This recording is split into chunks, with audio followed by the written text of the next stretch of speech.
नमस्कार, कैसे हैं आप लोग? बहुत दिनों बाद मुलाकात हो रही है। आज एक नई कहानी लेके हम लोग आए हैं, एक नए निबंध की तरफ ध्यान केंद्रित करेंगे। यह ऐसा निबंध है कि जो हमारे लिए, हमारे देश के बारे में एक प्राण गाथा कहेगा।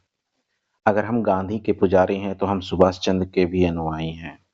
तो कोई यह सोच ले कि हम चुप बैठेंगे, तो ये कभी नहीं होगा। ऑपरेशन सिंदूर, यह घटना घटी जिसके बाद भारत सरकार द्वारा ऑपरेशन सिंदूर चलाया गया और पाकिस्तान में आतंकवादियों को घुस के मारा गया। ये नया भारत है। ये न टूटेगा न झुकेगा, बल्कि घर में घुस के मारेगा। हम इसी बात को लेकर आज निबंध के रूप में परिपूर्ण करेंगे। देखा जाए तो ये लोक सेवा आयोग की रडार पर है और पूरे साल भर की सबसे महत्वपूर्ण बिंदु है जिसके बारे में पूछा जा सकता है। आयोग इस पर निबंध जरूर पूछ सकता है। अभी हाल ही में संबंधित एक एग्जाम पर इसकी घटना की डेट जरूर पूछी गई है। शुरुआत करते हैं इसकी। प्रधानमंत्री मोदी के कथनों के साथ, आतंक और बातचीत एक साथ नहीं मिल सकती। आतंक और बातचीत एक साथ नहीं चल सकती। ये हमारे प्रधानमंत्री साहब जी ने कहा था। पहलगाम के जो आंसू हैं, अब उसका हिसाब पूरा होगा। अब हमें इस चीज के लेके हम देखते हैं कि हमने किस प्रकार निबंध की शुरुआत करेंगे और क्या-क्या लिखेंगे। सबसे पहले हम एक दुखद घटना का जिक्र करते हैं जो 22 अप्रैल को घटित हुआ। सबसे बड़ी बात ये रही कि आपको याद रखना, इस निबंध को लिखने के लिए आपको ये ज़रूर पता होना चाहिए कि ये कहाँ पे हुआ। तो ये हुआ आपका बेसरन वैली पहलगाँव में। 26 लोग मारे गए। एलईटी के टीआरएफ के जो सदस्य थे, उन्होंने लोगों ने भारत के 26 लोगों को मारा। सबसे बड़ी बात, इसमें धर्म पूछ के मारा गया। मतलब सभी महिलाओं के सिंदूर को उजाड़ दिया गया और धर्म पूछ के मारा। तो ये एक अच्छा-सा, छोटा-सा इंट्रो आप देंगे, जिसने भारत को अंदर से झकझोर के रख दिया। ऐसी घटना पहले कभी नहीं हुई थी। अगर हुई थी तो धर्म आधारित घटना नहीं हुई थी। विदेश सचिव का बयान, ये भारत की संप्रभुता पर आघात है। इस लाइन को कोट करके इसको हम आगे बढ़ाएँगे। हमला तो कर लिया कायरो ने, पर बदला लेना ज़रूरी था। है चिता की राख की मांग सिंदूर दुनिया है, ने दे दिए सिंदूर ऑपरेशन सिंदूर। तो कुछ ऐसे ही वीर रस की कविताओं से आप इसकी शुरुआत करेंगे। किस प्रकार इसका नामकरण हुआ, विधवाओं के जो मांग थी उसकी उजड़ गई थी, उसको याद में सिंदूर को प्रतीक बनाया गया और इसे सिंदूर का नाम दिया गया। ठीक है। अविवाहित महिलाओं को सम्मान के लिए प्रतीक के लिए चुना गया। ये हो गया इसका नामकरण। अब हम इसके बारे में देखते हैं कि हमने कैसे-कैसे, क्या-क्या किया। ठीक? अब ऑपरेशन की शुरुआत, ये डेट पूछी जा चुकी है 6-7 मई, वैसे ओरिजिनल 7 मई है, 6-7 रात में हुआ था। ये कोई एग्ज़ैक्ट डेट नहीं है, लेकिन हाँ, 7 मई माना जाता है। यह नया भारत है, सहन नहीं होगा, घर में घुस के मारेगा। हमने 9 टारगेट फिक्स किए। हमने इस निबंध में आपको ज़रूर लिखे कुछ बातें लिखिए, जैसे मुजफ्फराबाद, कोटली, चकोटी, बाग, समय, इसका स्थान लिखिए कि इसको भारत सरकार ने, हमारी नेवी ने, हमारे कमांडो ने 9 टारगेट फिक्स किए और सभी एकदम रणनीति थे। सबकी सटीक जानकारी थी, सबकी रणनीतिक शक्ति थी और हमारे नए मानदंड के अनुसार हमने स्ट्राइक किया। यहाँ पे हमने हवाई हमला किया और इसको तोड़-फोड़ कर दिया और सब कई लो आतंकियों को, मतलब 100 से ज़्यादा आतंकियों को मार के आगे बढ़ा मार दिए गए। ठीक? अब हम चलते हैं। अब जब हमने प्रतिक्रिया दी है तो पाकिस्तान भी तो कुछ करेगा, उनकी आर्मी भी तो कुछ प्रतिक्रिया करेगी। अब उन्होंने अपना एक ऑपरेशन चलाया, उसकी जिसका नाम ऑपरेशन बनियान मरोज रखा, उनके नाम के अनुसार। तो हम बताएँगे कि अगले पैराग्राफ में पाकिस्तान ने प्रतिक्रिया में अपने भी ऑपरेशन का नाम ये रखा, जिसने भारत के लगभग सभी जो सीमावर्ती राज्य थे उनके तरफ हमले किए। भारतीय डिफेंस ने 90% से ज़्यादा, मतलब लगभग-लगभग सारे से डिस्ट्रॉय कर दिया। हमारी जो क्षमता थी, हमने रक्षात्मक क्षमता को, अपनी तकनीकी को श्रेष्ठ किया। हमने S-14 को 11 बार इस्तेमाल किया, मिसाइल और इंटरसेप्ट किया। हमारी जो आकाश है, हमारे पास पतन 2 मिसाइल का सब इंटरसेप्ट किया। मतलब हमारे पास जो आकाश मिसाइल है, हमने इससे इनका रोका। कुल मिला के अगर कहें, यहाँ पर आप ये ज़रूर लिखेंगे, शत्रु देखेंगे आरण में, तृण मिर्च मिर्च त्याह। इस प्रकार का कथन लिख के आप इसको एक कोटेशन दे सकते हैं। अब पाकिस्तान की प्रतिक्रिया हो गई। अब हम अगला पैराग्राफ बनाएँगे, भारत ने जवाबी कार्रवाई कैसे की। भारत की तीनों सेनाएँ ने एयरफ़ील्ड को, इनकी जो सेना है, इनको एयरफ़ील्ड को नष्ट कर दिया। ब्रह्मोस मिसाइल हमने दागे, हमने स्कैल्प मिसाइल दागा, हमने आकाश मिसाइल दागा, हमने अपने राफ़ाल जेट उड़ाए। ठीक है? हमने इन सब चीजों से पाकिस्तान पर प्रतिक्रिया दी, जिससे पाकिस्तान डर गया। हम इस पैराग्राफ में ये लिखेंगे, याचना नहीं अब रण होगा, याचना नहीं अब रण होगा, जीवन मरण नहीं अब विजय ही विजय होगा। ठीक है, ये कथन लिख के आप भारतीय जवाबी कार्रवाई में वीर रस की ऐसी कविताओं के साथ आप एक नई उमंग भर सकते हैं। ठीक, अब हमने भी हमला किया, उन्होंने हमला किया, तो कुछ बलिदान हुए होंगे, कुछ चुनौतियां हुई होंगी, वो हम देखते हैं। दुख सहकर भी न झुके हम वीर कहलाते हैं। हमारे भारतीय सैन्य लगभग जितने जेट विमान गए थे उनका कोई नुकसान हुआ, सभी पायलट सुरक्षित, 100 से ज्यादा आतंकी मारे गए। भारत का नुकसान ना के बराबर था, पाकिस्तान का नुकसान पूरा हुआ। एयरफील्ड में उनके रडार नष्ट हुए।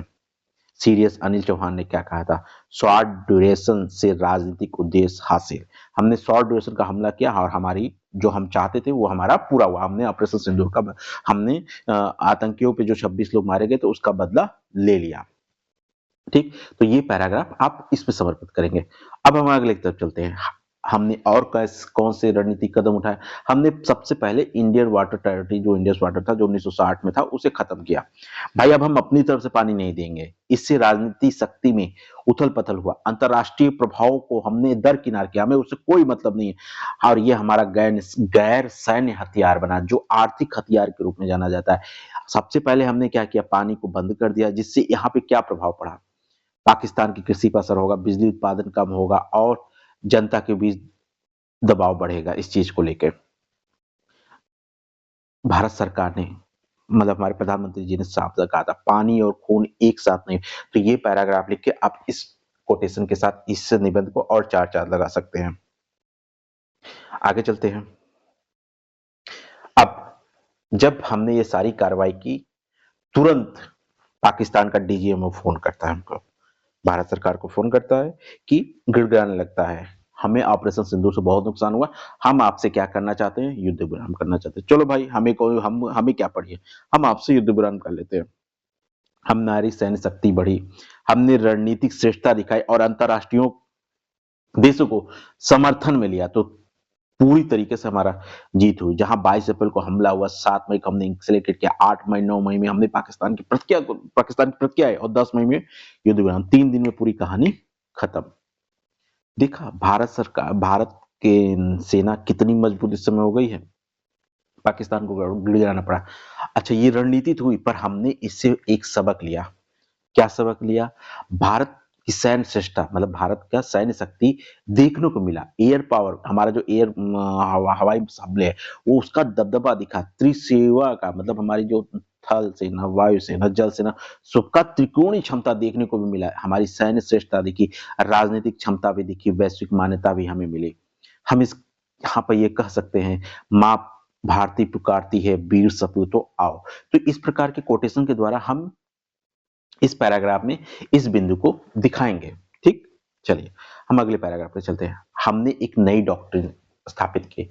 अब क्या हुआ, हमने माना चाहे आतंकी हो, चाहे सेना के हो, उसके संरक्षक हो, हम उसमें कोई अंतर नहीं करेंगे। हम ये मान के चलेंगे कि यदि हमारे ऊपर हमला हुआ, चाहे वो पाकिस्तान की सेना हो, चाहे वो आतंकी हो, हम दोनों को उसी कैटेगरी में, और जो उसकी सुरक्षा देता है उसके ऊपर हम कड़ी कार्रवाई करेंगे। हमने ये चीज स्थापित किया है, पहले ये चीजें नहीं हुआ करती थी। इससे राष्ट्रीय सुरक्षा प्राथमिकता है, राष्ट्रीय सुरक्षा पहले है, हमें इसके लिए कुछ भी करना पड़े पर हम करेंगे। हमने इससे दृढ़ नीति दिखाई, हमने अंतरराष्ट्रीय समर्थन का, सबसे बड़ी बात, न्यूक्लियर ब्लैकमेल नहीं चलेगा। न्यूक्लियर ब्लैकमेल जो आप बार बार करते हो उसको नहीं चलेगा। इससे क्या हुआ, इससे भारत की मजबूत स्थिति की में सैन्य शक्ति में वृद्धि हुई, अंतरराष्ट्रीय समर्थन मिला, संप्रभुता की हमने रक्षा की, आर्थिक प्रभाव दबाव हमने बढ़ाया, जिससे सुरक्षा में बल मजबूती मिली। और एक बात याद रखिएगा, प्रधानमंत्री ने कहा था, आतंकी और संरक्षकों में कोई अंतर नहीं है, पानी और खून एक साथ नहीं। ये कुछ ऐसे कोटेशन है जो ऑपरेशन सिंदूर के लिए आप इस्तेमाल करिए और निबंध को बहुत अच्छी तरह हुए। अब इसमें ही यहाँ पे सबसे अच्छा रोल आया, मतलब सबसे बड़ा रोल आया मास मीडिया का, मीडिया और इलेक्ट्रॉनिक मीडिया का, जो सूचना का युद्ध। एक तरफ तो हम धरती पे युद्ध लड़ रहे थे, एक और पहलू था जिस पर हमें विचार करना चाहिए, जो सूचना का युद्ध है। हमें सटीक जानकारी का प्रसार हुआ, फेक न्यूज का हमने पर्दाफाश किया। जैसे पाकिस्तान कह रहे थे कि भारतीय सेना का अतिशयोक्ति हुआ, नागरिक ठिकानों पर हमला हुआ, ये सारी गलत खबरें चलाई जाती, हमने इसका दृढ़ विरोध किया, सटीक जानकारी का प्रसार किया, आतंकी ठिकानों के सबूत दिए, अंतरराष्ट्रीय समर्थन को हासिल किया। सूचना युद्ध उतना ही महत्वपूर्ण है जितना जमीन पर, पीआईबी का एक कथन था। जहां हमने रणनीतिक सोच को डेवलप किया, तकनीक का उपयोग किया और जो सूचना युद्ध था उस पर भी काबू पाने का अंदेशा किया, जिससे कोई गलत खबर न पहुंचे और भारतीय सेनाओं का मनोबल न टूटे। तो इस बिंदु को यहाँ रेखांकित करना बहुत ही आवश्यक है, क्योंकि आज सोशल मीडिया का जमाना है और सोशल मीडिया पे कोई भी फेक चीजें बना के दिखाई जाए, ऐसी बहुत सारी खबरें दिखाई गई, लेकिन भारतीय सेना ने इस चीज का मुंह तोड़ जवाब दिया। ठीक, इससे हमारी भावनात्मक और सांस्कृतिक प्रभाव देखने को मिला। एक पक्ष को इसको जोड़ना होगा। पूरा देश एक साथ था, पूरा देश एक साथ था। पहलगाम के पीड़ितों को, विधवाओं का दर्द हमने महसूस किया। हमने सिंदूर की सांस्कृतिक प्रतीक उनको दिखाया कि आज भी विविधता में एकता है। भारत की संस्कृति आज भी विद्यमान है। हमने राष्ट्रीय एकता, अपनी वैश्विक समर्थन और सांस्कृतिक गहराई की समझ को बढ़ाया।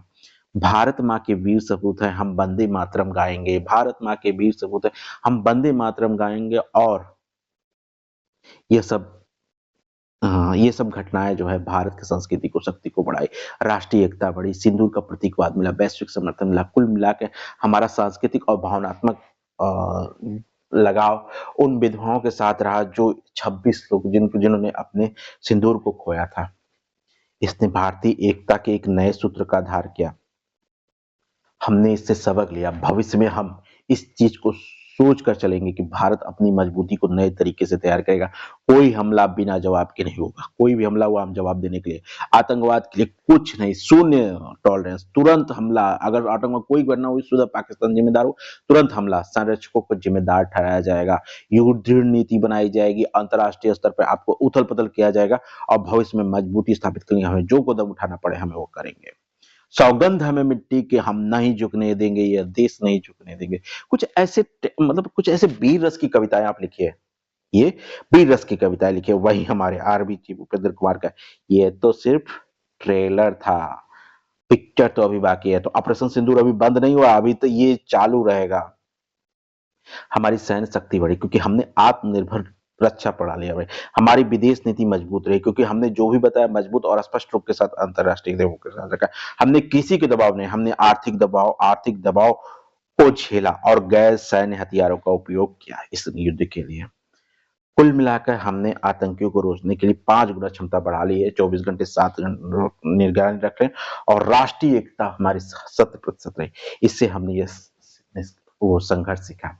निष्कर्ष ये रहा, विजय और श्रद्धांजलि दोनों तरफ, विजय और श्रद्धांजलि जो है भारत की सेनाओं के लिए और जो मारे गए उनके लिए भी है। पहलगाम का दुख याद करके न्याय की जय बोलेंगे और हम अपना लक्ष्य हासिल करेंगे। न्यूनतम नुकसान हमारी हुई, नई नीति पर हमने काम किया। हमारी राष्ट्रीय गौरव और वैश्विक मान्यताओं को हमने बदलने का प्रयास किया कि ये नया भारत है और झुकेगा नहीं। अब वही राजनाथ सिंह के कथन है, ऑपरेशन सिंदूर ने भारत के हाई इम्पैक्ट क्षमता को दिखाया है। ये हमारे रक्षा मंत्री जिन्होंने ये कहा। हम फिर से सैनिक सैल्यूट करते हैं। जलता दीपक रहे, भारत का ध्वज अमर रहे और सबको हम अपने 26 शहीद जो नागरिक थे जिन्हें मारा गया, उन्हें हम सैल्यूट करते हैं। इस तरह कुछ करके आप निष्कर्ष को लिखेंगे और ये निबंध बहुत अच्छा हो जाएगा। धन्यवाद। मिलते हैं आपसे नेक्स्ट वीडियो में।